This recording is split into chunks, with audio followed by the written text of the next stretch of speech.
journey. It's August. This is Spread the Word. Let's go.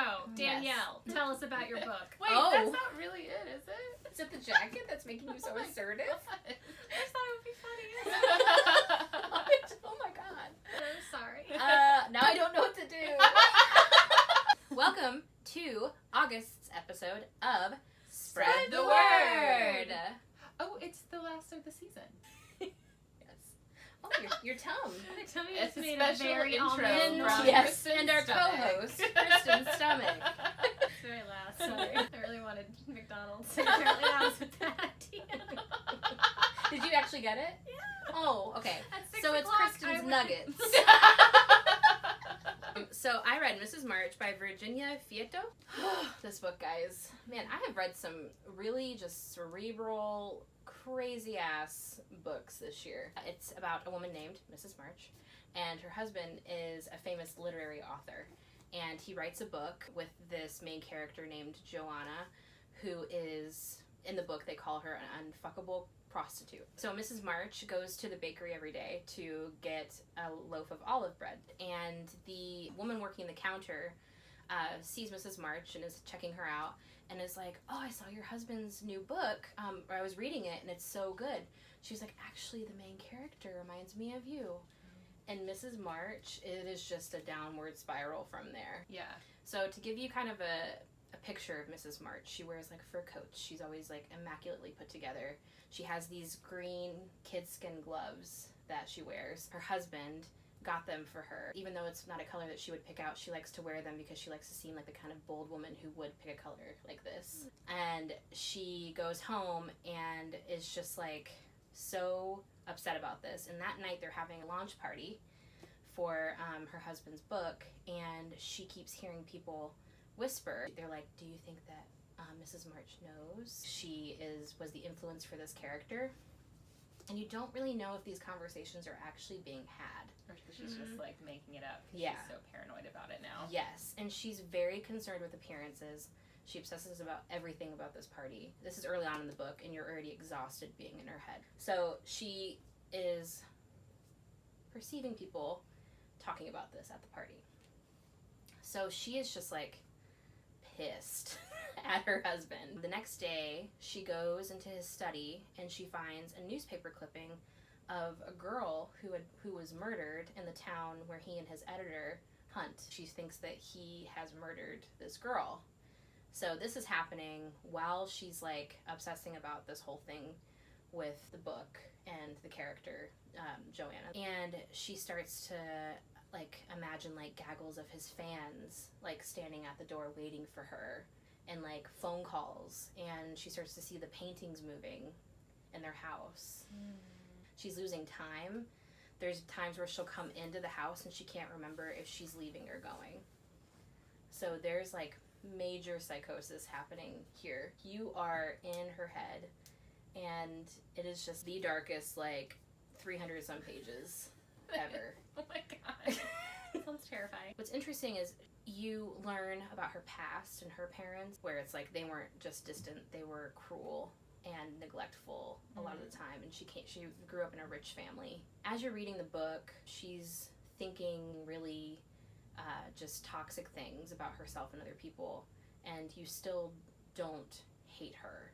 You feel badly for her. And oh my gosh, the ending. I'm sorry, I was just thinking about the ending. It's so good, guys. Oh, yeah. It's so good. I need one of you to read it. us. I can't. And you don't hear her name until the very last line. You don't know Mrs. March's name until the very last line. But you do learn it. You learn it.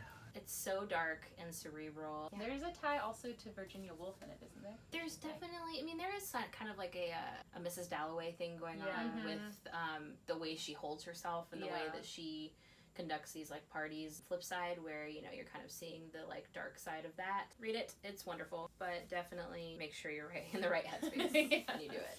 This month I read Once There Were Wolves by Charlotte McConaghy. Stop it. She wrote Migrations, which Danielle reviewed last year. Our main character, Inti, and her sister Aggie are twins. They have moved to Scotland for Inti's job. Inti is a biologist, but her specialty is wolves. So Inti is on a team that is attempting to rewild Scotland. So the idea being, if you're not familiar, a lot of places in the world, wolves were driven out because they're predators, and then the deer come in and basically stop the new underbrush growth, and so it's really bad for the environment. And so rewilding an area helps promote tree growth and underbrush growth. I did not know that. That was fascinating. They talk about Yellowstone being one of the biggest success stories. Yeah. So that's why she's there. And she has some very strong opinions about the townsfolk and how they are scared of wolves and think they're predators. And that they're just going to kill their livestock, and she thinks all the townspeople are stupid for thinking that. And they're like, just put some fences up and your livestock will be fine. Just do that. It'll be fine. And the townsfolk are like, okay, yeah, but that's like thousands of dollars. Can you just not bring the wolves back? They don't get the big picture, because Inti's not doing herself a whole lot of favors with explaining how the big picture works to them. She's basically just like, just do it. Just do what we say, and like everything will be fine. Yeah. So there's a guy that she works with that's more charismatic, and so when they go to a town council, he's like speaking for them. But there's this other guy, I think it's Red, but he's a shit stirrer. So he's like stirring the town up, and he's like, if a wolf steps on my property, I'm gonna kill it. And she's like, well, those wolves are protected, and if you kill those wolves, you're gonna go to jail. And they're just going in circles. Go back and forth. Yeah. Back and forth. And so Inti gets herself a reputation with some of the townsfolk, and with one townsfolk in particular, who she has a pretty negative relationship with. And it's kind of like, he's this guy that it's kind of an open secret that he beats his wife, and just like no one does anything about it. And yeah, it's like super sad. And Inti, the second she like gets that, she like goes up and she's like, I have to save this woman. I have to save her. So she has like zero finesse. Oh yeah, no zero finesse. Yeah, no finesse whatsoever, and very little concept of maintaining one's personal safety. So the main conflicts in the book are town versus wolf, and existential threat of climate change. So one of the other interesting things in that's at play here is Inti's sister Aggie does not speak. She only speaks in signs. But she's not deaf. But she's not deaf, and we get flashbacks early on where we know that Aggie very recently spoke. And they're twins. So they have a special language and like have their own system of sign language, and so that's what she uses. She was like a prodigy. She learned like learn 4 different languages by the time she was a teenager. So she just had like a really good grasp of language. Yeah, so it was especially remarkable that she just shut that down. So that's all going on, and then very early on in the book, there's a body that turns up in the woods between Inti's house and a neighbor. And it seems like a wolf has done it, and she's like, oh shit, that won't be good for me or for my wolves. So she covers it up. So she buries the body. So Aggie isn't the only one who has a special gift. Oh my god, I can't believe I forgot that. Sensory mirror. Mirror sense synesthesia. If somebody touches you and I see it, it happens to me. Yeah. I feel it. Is that a real thing? The very first line, can you read the very first line, Christen? When we were 8, Dad cut me open from throat to stomach. So she was watching him butcher an animal and saw him do it and then passed out because she thought that it was happening to her. She was experiencing what was happening in front of her eyes. Whoa. Yeah. Which also makes the sex scenes really great. Yes. Yeah, that's true. I was thinking that. They're like, it's the most beautiful sex scenes that I've ever read in my entire life. Like, you know those like super cliche where like, and our bodies became one. Yeah. But like, it's that, but real. Yeah. And so good. Yeah. So, yes. So basically, for the rest of the book, you're following her. Try to, keep doing her job and help rewild the area and track the wolves. And so she's doing that, and then you're also getting more backstory on Aggie and why Aggie is the way she is right now. And also why, really why Inti is the way she is, and so closed off and reactionary, and then also trying to not be pegged for this murder. I enjoyed it a lot. was very good. I cried at the end. I've cried multiple times through this book. I mean, if you're highly affected like I am by animal sadness Yeah. or like distress, it's a hard one to read, but it's worth it. What did you read? If the Shoe Fits by Julie Murphy. Mm-hmm. It is a shocking, as you can probably tell from the cover, a retold fairy tale of Cinderella. Mm-hmm. The protagonist's name is, can you guess? Cindy. Cindy. Yeah. She wants to be a fashion designer. Was her last year of school. She's going back home for the summer, and she has no money to get started because she like blew her like interview for whatever job she had wanted to do right after.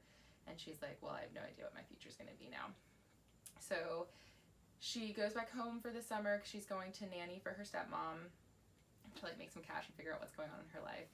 And on the way back home, the plane, she runs into this really cute guy, and they have this like really fun teen banter back and forth. And then they, you know, get off the plane and part ways. She goes home, and her mother is Erica Tremaine. Is the is like a very famous producer. They live in LA, and she does reality TV shows. They're putting on this, it's essentially something like The Bachelor. It's like one dude, bunch of girls, and then he's gonna find his true love. Also, it's really fun. When Cindy's dad and Erica got married, she had triplets, and their names are Gus, Mary, and Jack. Aww, like, Gus. Nice. His little shirt wouldn't fit over his belly. I know. And then, you know, when they're like Little holding corn the own chickens. Corn never looked so good ever. Really like this. It looks delectable. I know. Something happens where some of the contestants on the show have to drop out, and the assistant producer Beck, she's sort of like the fairy godmother character, is like, we've got to find some people to go in. And Beck was like, Cindy, and Erica immediately is like, oh, that's not something Cindy would want to do. And she doesn't do it. So also Cindy's plus size. And that plays a role in the book. So she doesn't say it to be mean. She says it to be protective. And Cindy also doesn't really like the spotlight either. So she's like, initially also was like, yeah, like that's not really for me. There's also like a cash prize if someone wins. So she's like, why not try it? And I think everyone knows where this is going. They on the show, and guess who the Bachelor is? It's the guy she met on the plane, Henry. And they had that connection. So it is like a really fun, lighthearted love story. The reason he's on the show is because his family is in fashion. So he's like the heir to this big like fashion line, and so they're sort of in this like a bit of a decline. So he is trying to like kind of getting the reins and like trying to like figure out how to like turn things around, and so he thinks this will be like a good bit of marketing publicity for them. And then nothing screams high class like The Bachelor. So in one of the episodes, like, is they go to New York and do like a fashion, almost like Project Runway, where they are like gonna do like a runway thing with his mom. And so like they meet the mom. Oh, wow. Yeah, and she's like super judgmental, obviously. But along with that, you know, they bring in all these clothes, and they're like, everyone has like, you know, 30 minutes to find what they're gonna wear to do on the runway. And obviously Cindy is like, what am I gonna wear? Because everything's a sample size. But luckily, good old Cindy went to fashion school. She wanted to be a designer because there's nothing that she can wear, which is such a good point, obviously, on this show. Like, they weren't going to be thinking about this woman who is bigger than average, and she comes up with, like, a really stunning piece. None of the things she's up against are meant to be cruel, but it's like, this is what her existence is. And she takes it, like, the character, Cindy, takes it really, like, in good stride, but obviously you can tell she's, like, frustrated. Yeah. So I liked it. I mean, it's very sweet and, like, heartwarming and nice. It was really clever to make it, like, if the shoe fits in the Cinderella. Yeah. That story is, like, all centered around the shoe fitting. Right. And when you're plus size, Doesn't fit. it doesn't fit. Things don't fit. Yeah. So maybe a shoe might. She has like, that's great. like one of the things she wants to do is like obviously design clothes for plus size women and men, I think, also, because there's not as many options. Yeah, that's great. I love that. Wonderful. Sounds delightful. Yeah. Very different. Very different books. Different from yours. Yeah. They're all Way very lighter. different. Yeah. So you can read both of theirs and then read this one and be like, whoop, breath of fresh Palate air. cleanser. Yeah. Thanks for tuning in to Spread the Word. We love you. So does Olivia. I had some dreams. There were clouds in my coffee, and you're so vain. You probably know what this song is about. Julia turned around and this was happening. How was that the best way to Sobbing get down like there?